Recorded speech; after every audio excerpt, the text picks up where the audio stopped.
Hi there, folks. Simmon here. This is the 2023 Trans-AtlanTak Tournament match between Abyss and Morten.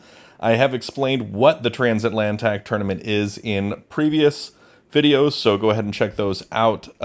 Starting with, I believe, the Archvenison versus Tones match. That was the first one I was able to cover. I wasn't able to cover my own match against Nitzel. I don't like to do self-commentary anymore just because it is very difficult to actually play well while I'm doing that. But I did win, so that comes out to 3 wins for the New World, 1 win for the Old World, which is a huge change from previous years. That never happens that we do this well. However, we are about to see some top players here. Abyss and Morten, both strong players. Abyss has quite a bit more tournament experience here and did very, very well in the TAC Championship.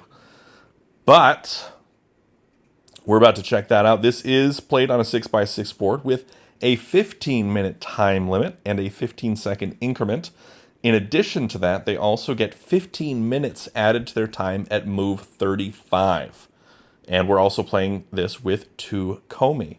So let's check this out and see if Abyss can move us up a little higher on the board there, take us to 4 wins on the board. So that would be pretty big for New World. So, without any further ado whatsoever, let's jump right in to this one-game match between Abyss and Morten.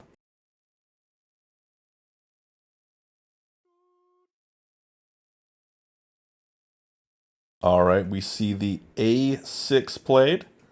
Now, will we get adjacent or opposite corners here? Opposite is the typical right now, and we do get those opposite corners. And then going straight into the Knights opening for Abyss. Abyss, a lot more tournament practice here. Only lost to Aliano 2 in the TAC Championship. He was doing very well. Ultimately, Aliano 2 won, so is the TAC champion. So Abyss close up there, basically top 3 for sure in terms of players in the world. So it makes him a top contender for this. And Morten has not played a ton of competitive TAC, but here we see another play up at E5 is interesting, but down there at D3 as the counter for white, kind of continuing on that horizontal line, knows he's got momentum here. And then the capstone drops from black. Now, white can do a number of things here. I like playing at F3 because it goes towards that vertical line and the horizontal at the same time. It works towards both of those lines and builds that momentum in both directions. But I'm not sure if Abyss is going to play that. I think that he kind of doesn't like that kind of move, particularly this early. He'll probably want to play something more center-oriented. Or oriented more around those D3 and E3 flats. Based on what I know of Abyss, at least. Now, Morten and Abyss both have the habit of taking a lot of time in the early game and then having very, very little time on the clock come mid-game. Often move 25 or 30, Abyss and Morten will both be down to the increment below a minute on the clock, and that is something to look out for. It's interesting to see both of them play together. Oh, and Abyss does play F3. Surprised by that. But it will be interesting to see how these two manage their time when playing against each other. And we get the flat at C3. This is where we could see something like a flat up at F5. We could see maybe a flat down at D2 or a cap at D2 or even a cap at C4. There's a lot of options here for white that aren't bad. Black is very much on the defensive right now, needs to convert that material into an offensive mode. White dropping that capstone there at E4. It's a good spot for it. It kind of blocks Black's capstone away from that right half of the board. And if Abyss is confident he can make something happen on that right half of the board, blocking the capstone away from it is a good method to do that, to secure that positioning and that threat. But if stuff starts to happen on the left half of the board, then Black's capstone blocking White's capstone is better in that regard. But Black's got to make something happen on the left half if he wants that to be a contender, because right now the momentum is very much in White's side of the board here, and Black, probably to stop that, would need to drop a flat at f5 to kind of shore up that vertical line, make sure White can't go for the vertical. Playing up at f5 would do that. I don't think dropping something like a wall at f2 would be too great here. I think probably, I mean, you need to get more flats on the board for sure. While he does have 2 Comey in his favor, getting the flats on the board is good. More flats, more better. Get that reserve count down.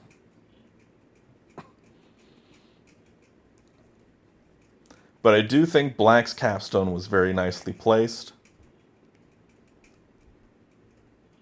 It forced some things and got Abyss thinking.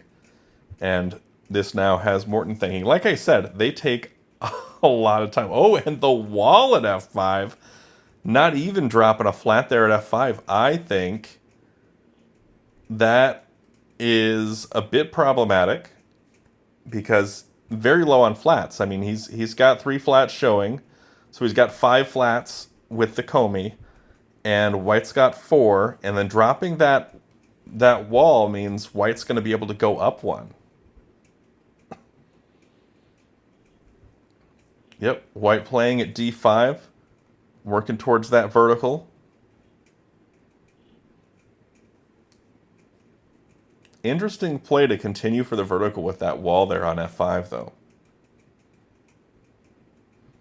I mean, it is very close to White's own capstone, so he could just be planning on making an eventual smash there.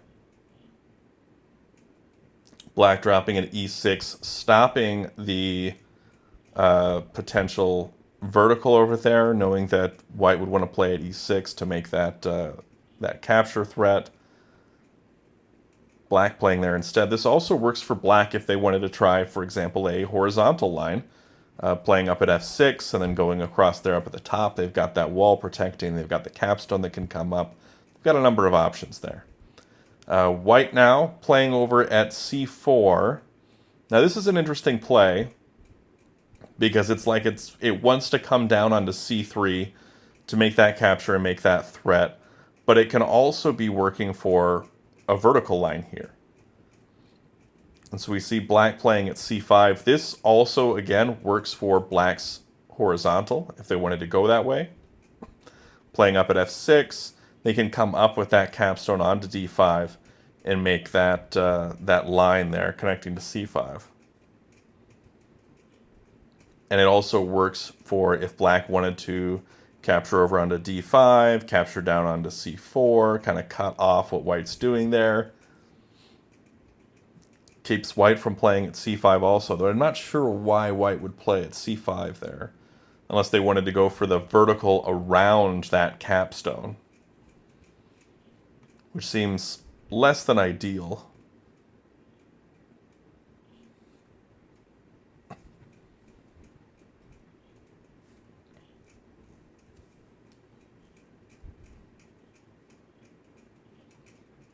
How is White going to convert this?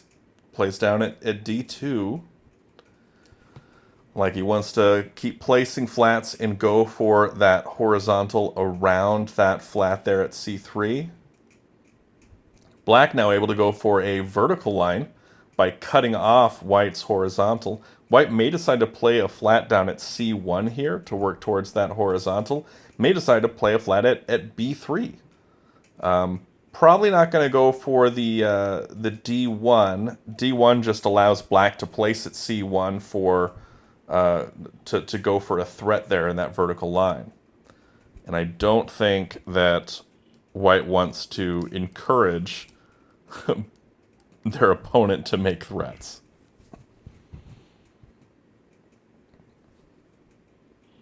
Both players hovering down there, getting 12 down to 12 minutes almost, 12 and a half minutes for Abyss, 13 minutes for Morten, and we're only 8 moves into the game so far, and they started with 15. They get that 15-second increment, so they're using their time here, but not excessively so, like we've seen so much in the past from both of these players. We did see the B3 flat drop, so it is going for that horizontal line, but also it's just setting up to be able to capture on C3 and stop black from going for that vertical line.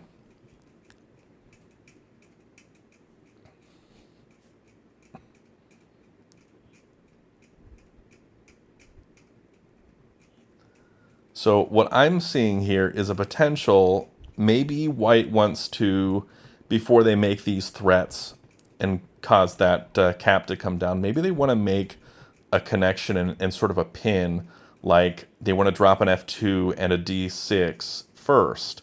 So that capstone coming down onto D3 doesn't stop anything, because then the capstone coming down would open up a road for white. And so maybe white wants to do something like that, where they can open it up as sort of like a pin on that capstone.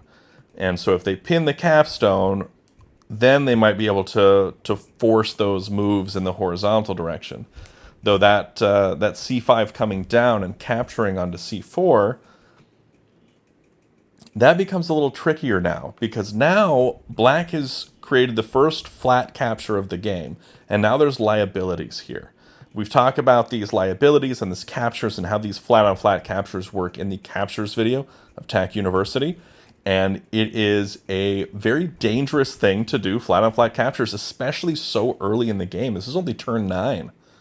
And while it is right next to a capstone, so that it can be protected, that is a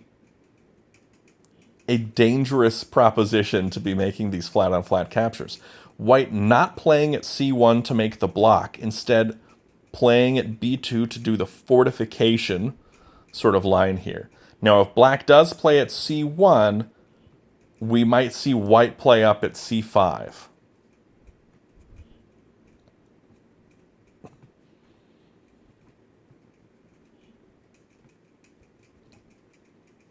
Or we might see black play at A3. And the reason I say A3 is because, let's say C1 gets dropped, A3 gets played, and then black plays up at C5 to make the threat. White can come right with B2, and then C1 comes up to capture, D2 comes left to capture that, then it's making a threat again, and then black C3 can't capture onto that stack, would have to capture right or left in order to stop that road threat, probably right, because then it's protected by the capstone. But then white has this big stack that they can do something with. It's a 2 or 3 white flats in one stack. And yeah, 2 white flats in one stack. That would be a powerful piece to be able to move around.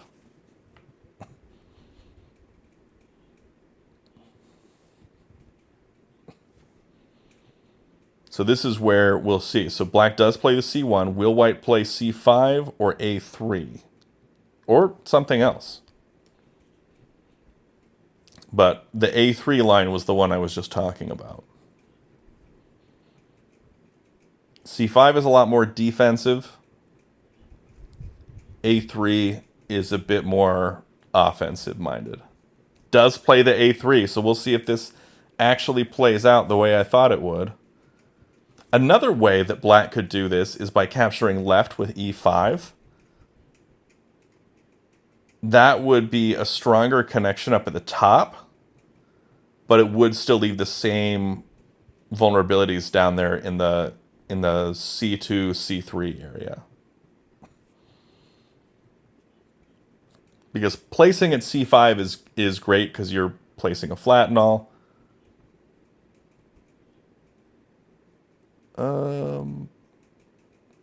Yeah, I actually placing at c5 is probably better. Yeah, placing at c5 is better. That's a stronger play.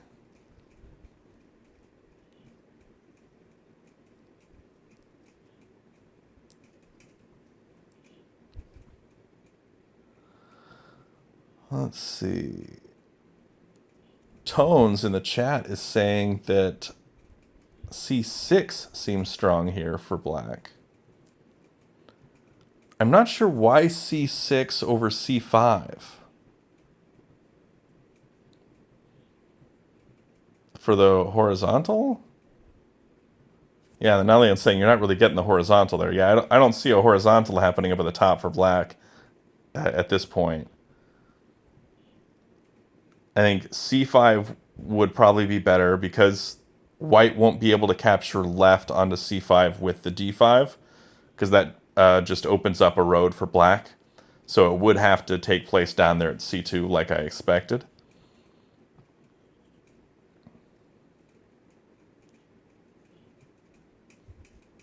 Yeah, I like c5 for black, but I also know that that doesn't end great for black. So I'm trying to think of what you could do differently here to shut this down. Does go for the c5. Are we going to see the b2 right now? Because he's got to capture on c2 or c3. Those are the only moves that white has right now. Capture c2 or capture c3. And I do like c2. I like b2 right as the move. So capturing right onto c2 with b2. B2 right would be the portable tack notation for it, which is what you see off onto the left. We have a video on that, how that works. It's very, very simple, but it's called portable tack notation, or PTN, of TAC University.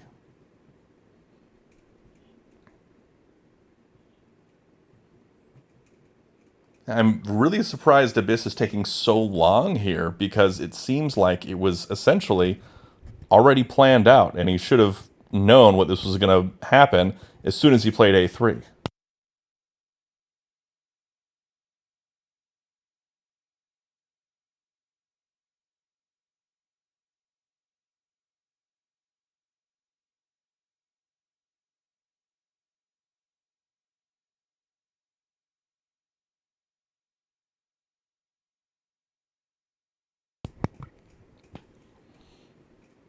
But he is taking that time, getting close to 9 minutes on the clock. Morten right around 10. Still only on move 12 is what they're about to make here.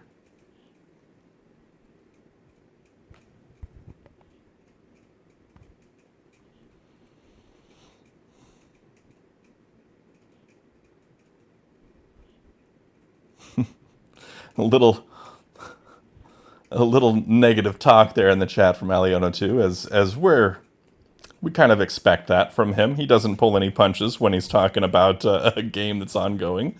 If he thinks the game is lost, he will definitely talk about it. And so we do see the D2 left instead of the C2 instead of the B2 right. We saw D2 left. So this is the tack threat from white. Will black come up with C1? No, comes down with the capstone. Now, does white play D2 here? Or is there another play that white wants to make? Does white play D2 or D4? Because I kind of like D4 here.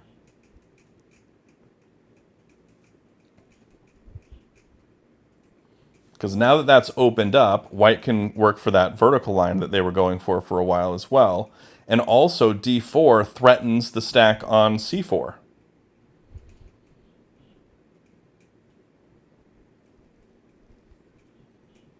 But then D2 is also a more immediate tack threat. Does play the D4. plays the d4, not going for the immediate tack threat, which I think is wise. Black also can't go for an immediate tack threat, so saving that momentum is totally fine here. However, now black can win that c2 stack war if they decide to go for that capture war on c2. They can win that. They would have to give up a lot of positioning to do so. And I'm not even sure if white would fight for the c2. They might just play at f2 or d6, probably d6.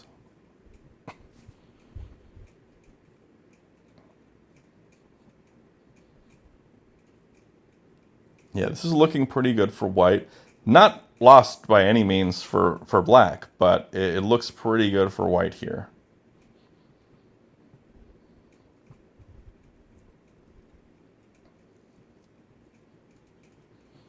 Morten taking a little bit more time here, getting down that 8.5 minute mark. Still blows me away how much time these guys take, but part of that is just because of me and my play style and how quickly I play my moves. I play way too quickly.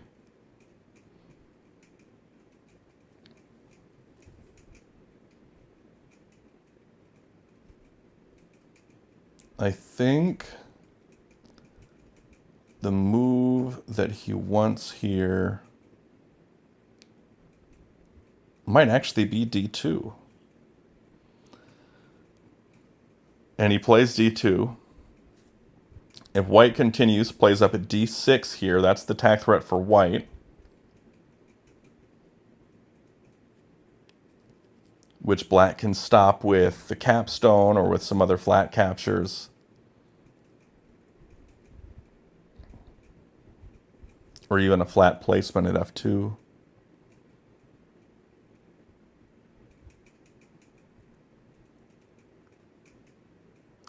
Yeah, I think I like d6 here.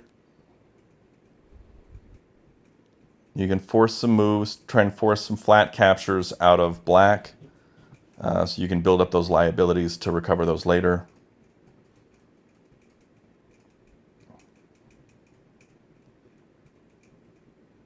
Does play the d6. So here's the decision for black. Do you play f2 and then white plays e2 and then you're forced to make a capture, whether it be with the capstone or with your flat on d2, or do you go for something else? Because let's say you make like an e6 left move, capture onto the d6 flat, then white plays, they fill in again at e6 and try and go for that, but then black has momentum for the road. So it could be that an e6 left type move is what black's looking for to retake momentum back. And there they go. Taking momentum back with the e6 left move. Black may decide to play something like d1 on the next turn, or c6 at the next turn. White won't be able to make a tack threat right now. Just can't do it. White could also just capture up onto d6 with d5, as there's nothing defending it, but I'm not sure that's a great idea, specifically because there's nowhere for that stack to run to make any positive flat count differential moves.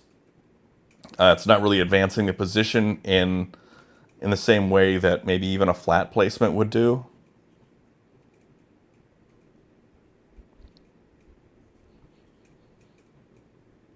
And white still has options here to shut down this threat. Decides to drop a wall at b4.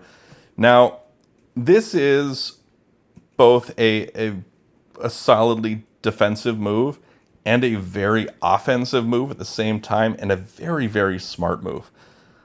Abyss thinks about the late game and the end game from the very beginning. He's thinking about how he's going to win on flats from move one, basically. And he knows that in order to do that, he needs to keep pressure on and keep making threats and forcing his opponent to make suboptimal moves and make these flat on flat captures so he can get ahead on flats, so he can make these moves and make tack threats so that he can, put on pressure, expecting his opponent, especially one as good as Morten, to spot these tack threats and have to respond to them. It'd be great if your opponent misses the tack threat, misses the Tinue sequence, and you can win with a road, but he expects them to always spot it and goes for flats from the very beginning. This is something that Aliano 2 also does from the very beginning. I think Fwib does this, No Hat Coder does this. A lot of these really top end players, like top 5 type players, do this sort of thing where they play from the very beginning, with a flat win in mind. This is not something that I do when I play, because I like to be a little bit more improvisational. I will have some strategy in mind for sure when I play, but I like to have a much more tactical play when I do things, and I like to make funky, weird moves. And funky, weird moves don't always equal good moves. In fact, they often don't equal good moves. But it is much harder to play with flats in mind from move one, sorry, if you're thinking in that way. And I think that is something that kind of separates these, top 5 type players from the rest of the upper end players. Like I'm still in the top 10 of TAC players based on tournament rating, but I don't expect to win against any of these top 5 guys. Like Abyss, like Aliano 2, like Ali. Those people I don't expect to win a game against. And it's because they have this thought process of, I'm going to think about this from the very beginning. Ooh, interestingly, Black plays at F2. And I don't think that's a bad move at all. I think that's a pretty solid move here.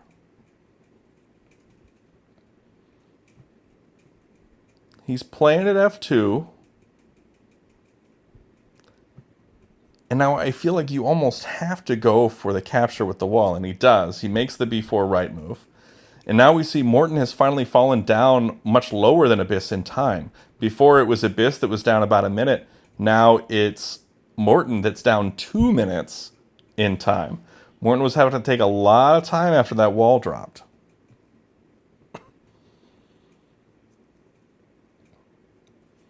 Now this wall is in a position to make a positive flat gun differential move, a +2 move, which would make up for dropping the wall.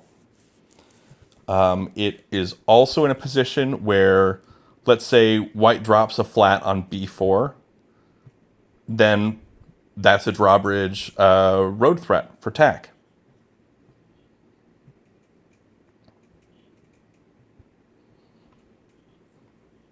So this is not a bad situation here for white at all. White making a really strong play.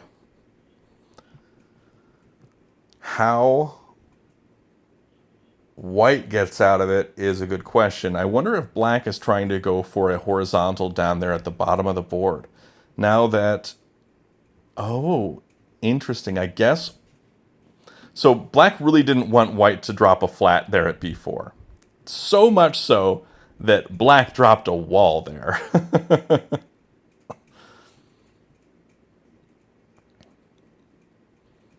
Now E2 is being played, which again works for the vertical and the horizontal line of white. White playing at D1 on the next turn is a horizontal threat.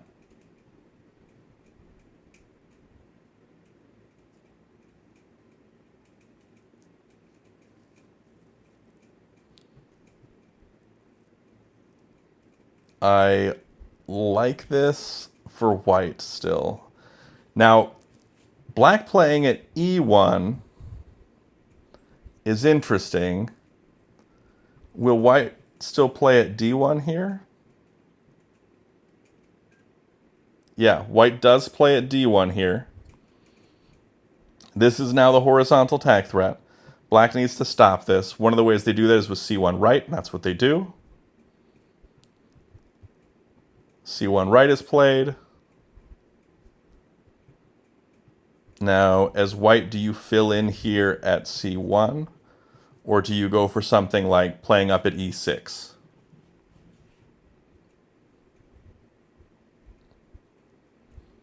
Or do you go for something like playing up at b5 and going for the horizontal in that direction? Does play the b5. So he can make that that wall spread from c4 up. He can take 3c4 plus 1, 2 to make that connection there. And so he plays at a5, that is a horizontal road threat. Black might just drop a flat at a5 to prevent that from happening. But white is definitely keeping the pressure on here. There's a lot of pressure from white, just continually making threats, working towards threats, and forcing black to respond to them. Black isn't really being given a lot of opportunities to create their own threats, and that's exactly what Abyss is trying to do here, limit the responses. So black comes down with a wall. Is white can play at a5 to make a threat here.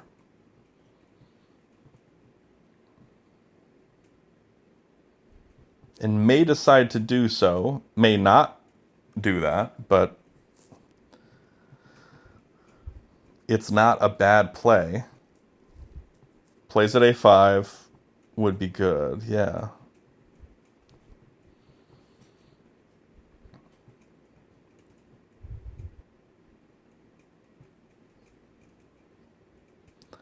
What else could white be thinking of doing? That's the question. White could also play at b4 here. It would be a slower threat, but could play at b4 and then a4, or b4 and then a5.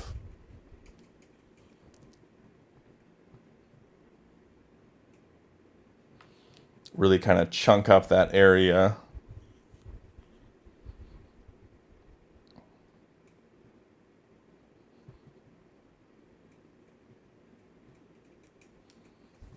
Could play at... Yeah, does go for the a5. So this is the tack threat now from white. Forcing a response out of black to stop this. Has to be a capture. Does not have to be flat on flat. White could, or black could throw that b3 wall up onto b5, but that just results in white playing at a4 and renewing the threat right away. We might be seeing here the capstone come up. Capstone comes up. White could fill in here at d3 to create the threat yet again. Black cannot smash. Oh no, the threat. Oh, black can smash. So that wouldn't be a threat. The d3 wouldn't be a threat because of that wall on b3. Okay. I don't think black is planning on smashing here, because that's just too good for white. Being able to probably spread up to d6 and recapture that stack on d6, but also leave 2 behind on d5. Able to make some positive flak-on differentials side to side. It would just be too good. So I think, yeah, white comes down to keep black from smashing, even though I don't think that was that big of a threat there. I think the smash is not something that that black really wanted to do.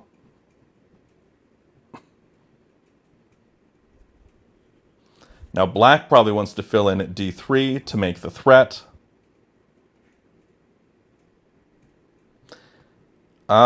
If black fills in at d3 to make the threat and white comes over with that c3 wall, black cannot smash it because then it would lead to a road for white.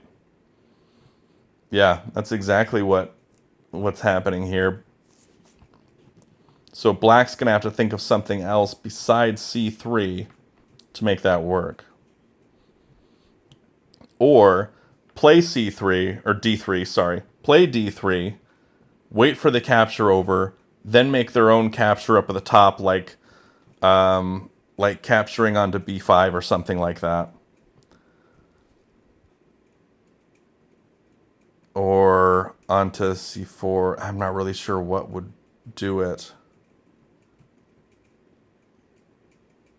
Yeah, what would be the capture here to stop that from being a solid pin? Oh, I guess a6 down. Yeah, a6 minus would be the move. So here is where black cannot smash. Black can do a6 minus to threaten the smash, though. If he does a6 minus to threaten the smash, white plays at b4 to renew the pin so that black can't smash.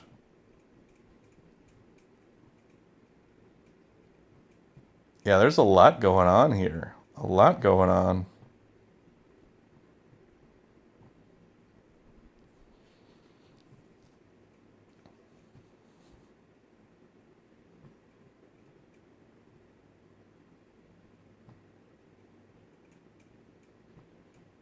All right. Yeah, I think. Oh, he plays up at e6. I guess he might be just going for that horizontal up at the top now.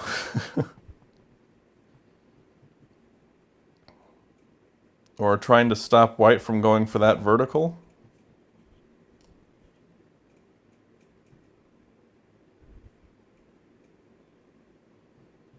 Now as white, what do you do here? Do you play at b4 and just fortify that positioning? Plays up at b6. Okay, I can see that.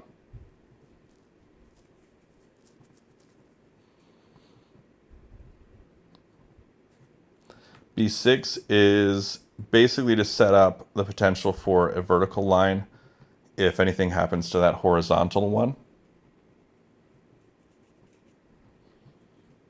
So that he's kind of doubly pinning and just really working for also just dropping flats and keeping them away from black's wall and black's ability to sort of recover them. Black now building for that vertical again by placing at c3. Or planning on capturing up onto c4 before smashing. If he wants to do that, though... Oh, white going for the vertical around on the left. Okay.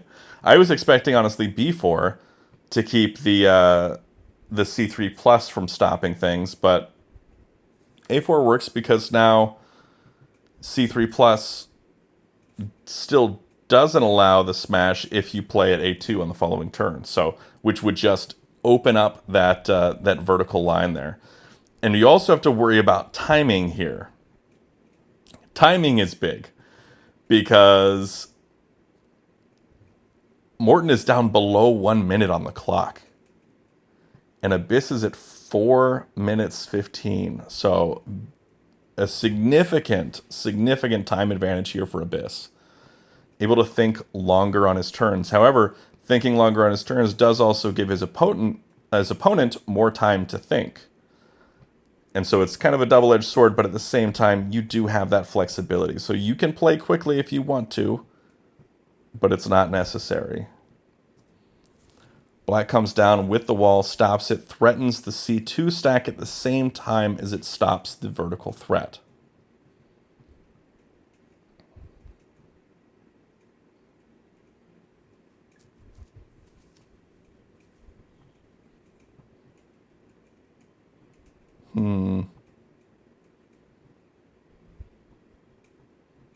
Now here, white can play again at b3, which they might go for. They might go for b3. They might go for c1. They might go for b4. All those look fine. And we're seeing 13 flats for black, with the two Comey included. 13 for white. So white placing flats and just continually placing puts them ahead on flats. Black has no positive flat count differential moves at the moment. If they do capture with the wall stack onto C2, I don't think that puts them ahead enough because they don't have a place to spread for a good +2 move. Or +3 move is really what they need to counteract things. But because there's no white flats right next to that stack.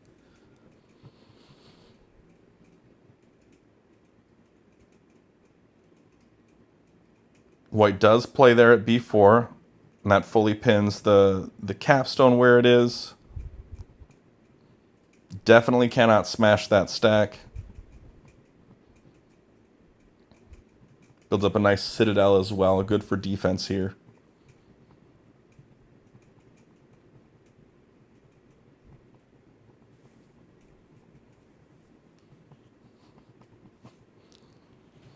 But white is content to just drop some flats here until this, and kind of push this towards the end of the game.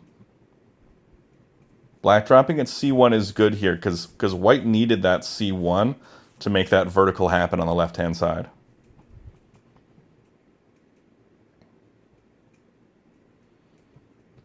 You can see a B3 still being good.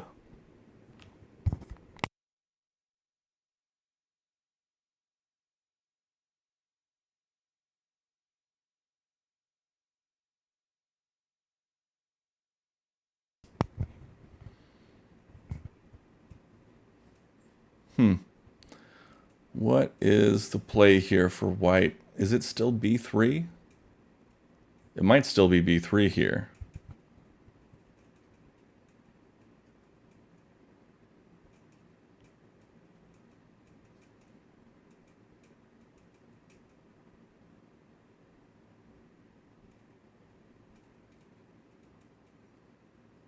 Maybe B1, but probably not B1.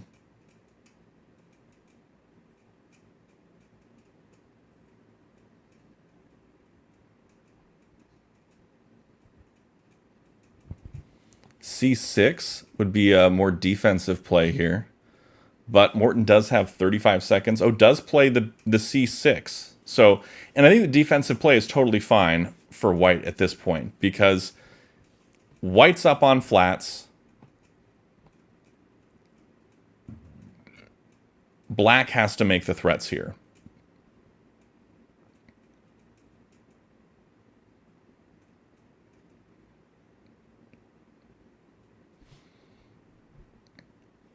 And I think here B3 works really well.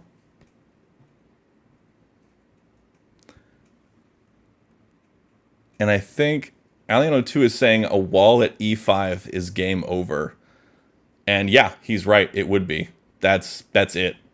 There's nothing that black can do to come back from this. I'm pretty positive. If the wall comes left, captures, black's cap can't do anything. White's able to spread up or down, recover flats, just really move in the flat game.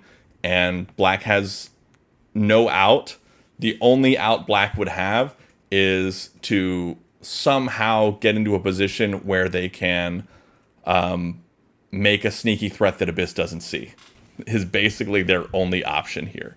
So white is very much in control of this game, even though black is, pushing for a threat here at the bottom.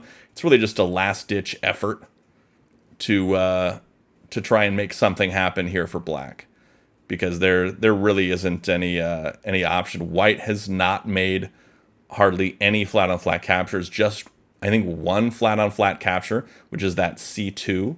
There's one liability that black can attack here, and black's trying to force white into making more flat-on-flat captures so that they can recover those and maybe make some positive flat count differential moves.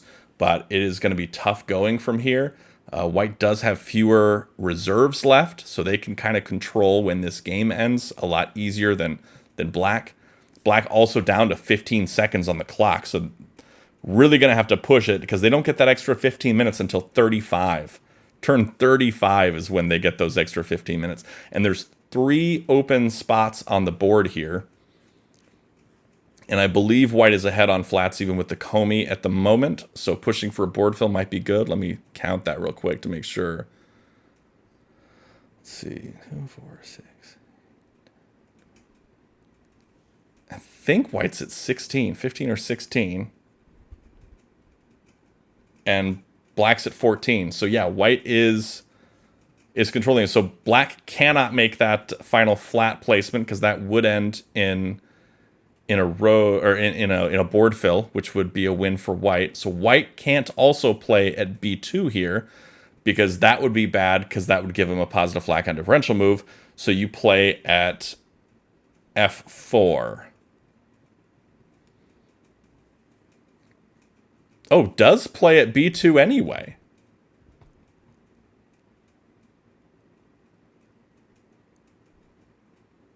B2 anyway.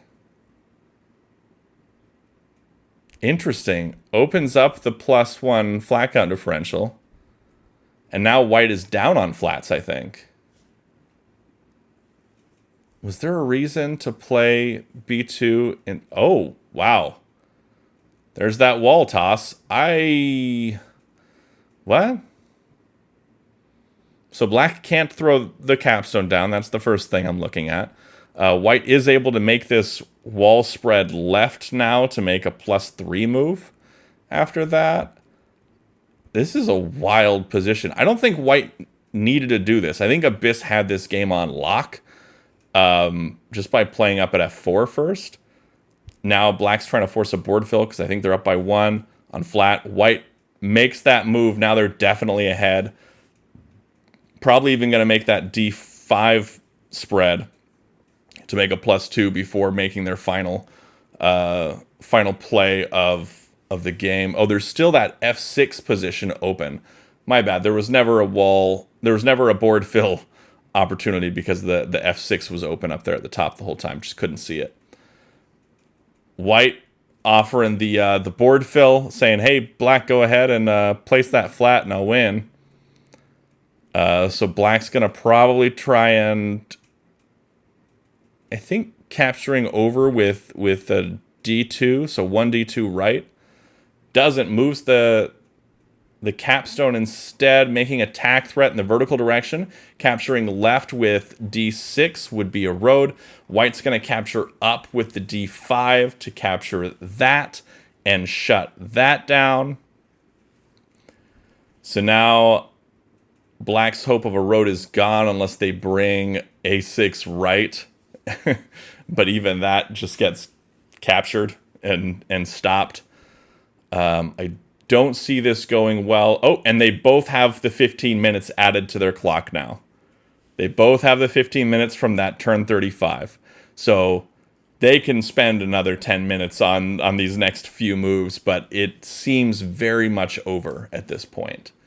I do not see this ending any other way than a flat win or a road win for white. White can, at this moment, make a road threat by placing at D3 or by placing at D4. Either D3 or D4 are a road, and I'll explain those. D4 is a road by capturing down with C6, and that connects A5 all the way to F3. And D3 is a road by throwing the C1 stack all the way up to C3. Now, if they were still down to 30 seconds or 15 seconds or whatever on the clock, I would say, yes, play D3, because it would be a lot easier to miss that threat because it's that flat stack throw, which is not something that comes really easy to people when playing attack. It is a sneakier type of threat. So it is something that is much, much easier to miss here. Abyss, now that he's got more breathing room with the clock, he's definitely going to be taking his time yet again. Now that he's got all this time, he's just going to spend it, make sure he's not going to lose to something and overlook something, and which is a smart thing to do here. Not something I would do because I don't tend to do the smart thing, but it is definitely, in terms of time at least, Definitely a smart thing to do is take your time here. Now you got this extra breathing room, no longer panic moving with no time on the clock. You're able to actually make some sound decisions. So, but playing D3 or D4 is probably the move here. It does threaten a board fill also.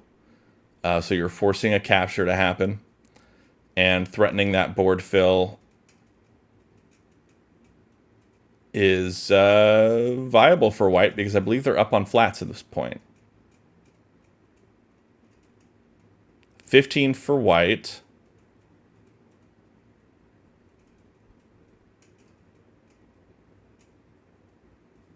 $14 for black. And so white plays a flat on this next one at 16 to 14. Even harder to come back. Yeah, and white even has a +2 move available. That is, yeah, there's no way unless black makes a sneaky threat. Gotta be a sneaky threat here for it to work, and white would need to miss it. White would need to miss a sneaky threat with 12 minutes on their clock.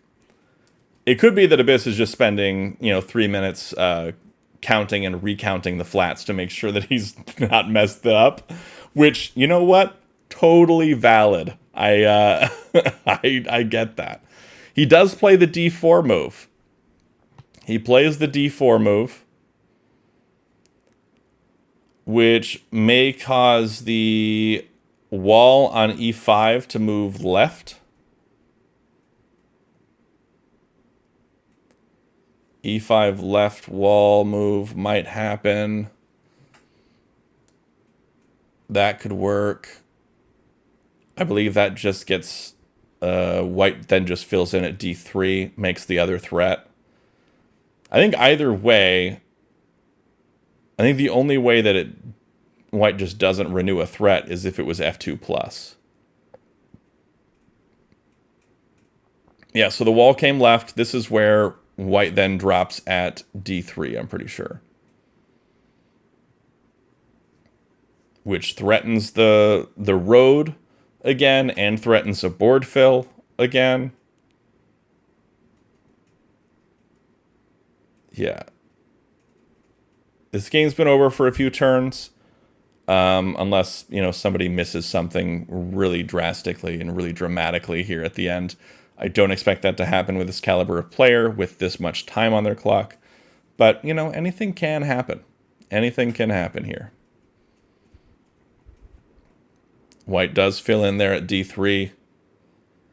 And this is where black has to make yet another capture to stop both the board fill and this road from happening.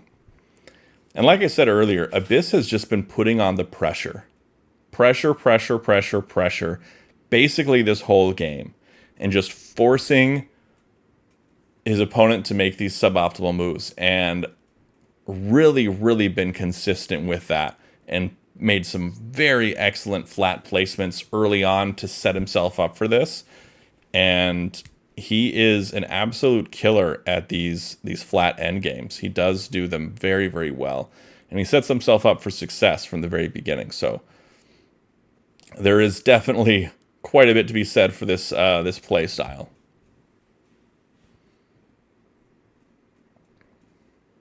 And with white having 2 reserves left, there isn't anything black can do within these next 2 turns that will improve the flat count differential to be in their favor. So this is what we would call a galet or a forced flat win.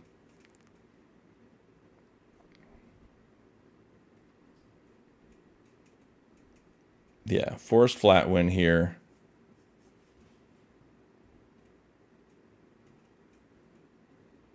I don't even know what you could do to make a threat in that amount of time. Yeah, there's nothing. Nothing for it. I think I bet he's gonna move the B2 wall stack up to B3. to stop the threat and open up that spot to drop a flat at b2. Hopefully white misses it and plays at e5 instead of b2. That's basically the only thing I can think of that would both stop the threat and allow you to make your own threat at this point. It's basically the longest of shots. The longest of shots, yes. You either miss that or you don't, but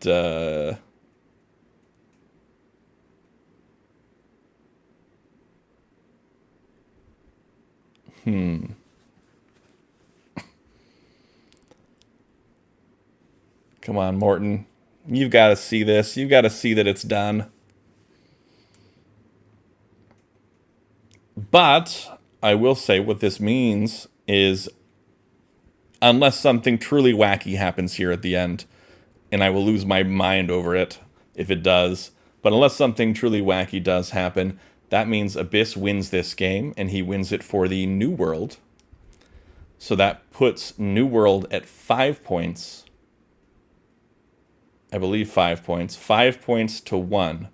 So a huge advantage early on, a huge lead to New World, with 13 total matches in the Trans-AtlanTak Tournament. That means the first to 7 wins is guaranteed the overall tournament victory. And being at 5 after 6 matches is a pretty incredible lead. So that would be pretty difficult to come back from, I will say. I will say that would be pretty tough. But really solid games we've seen so far. Some really, really excellent play. This is the 4th seed game. Now, the seeding is a little whack because we both got to kind of mess around with what seed order our team was going to be. Aliano2 is the other captain. I was captain for New World. And so we got to arrange our seed order in kind of however we wanted. I explained it down in the description. And then so they got to do the same thing. And then we blindly just throw up our seed orders. And then that's who they're matched up against. So I put Abyss down at seed 4, even though he's definitely top 3 in our group. And so I put him down at 4, and so he's playing their whatever they marked as 4th seed. So the seeding aren't exactly what you would expect, but they're close enough, and they made for a good match. And I was trying to be very strategic to give us an advantage in the overall tournament, which is why Mediocre Taborlin, he's a great player. I believe he won the intermediate invitational or open.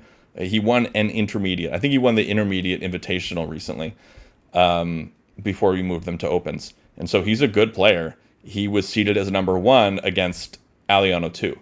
And my thought process for that was the odds of somebody beating Aliano2 are pretty slim, even among our top people, like Abyss and Ali.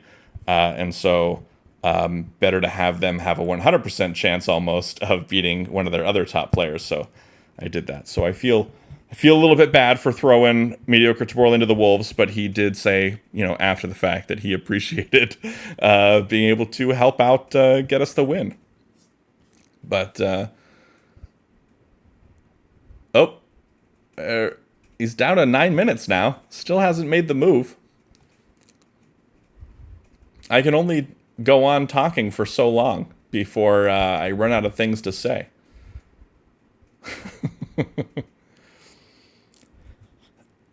I'm not sure where this game fully became decided, but it was within the past 5 or 6 turns, I think, is when it was essentially done. I'm not sure there was a way out without making some really drastic plays. He would have had to set up something fantastic to be able to smash the B1 stack wherever it was before B1. Specifically because there's no way he was going to come back on flats without it.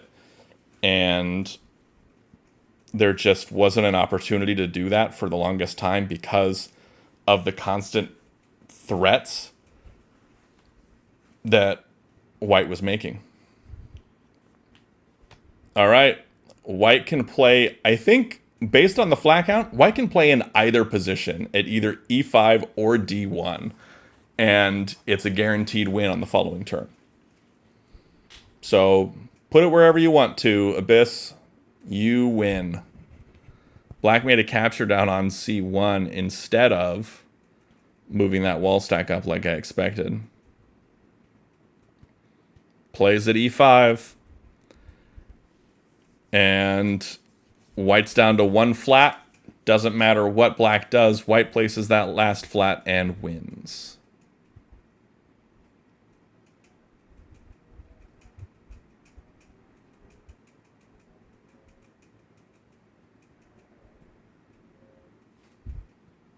Makes a capture at the top. Makes attack threat. Make an attack threat.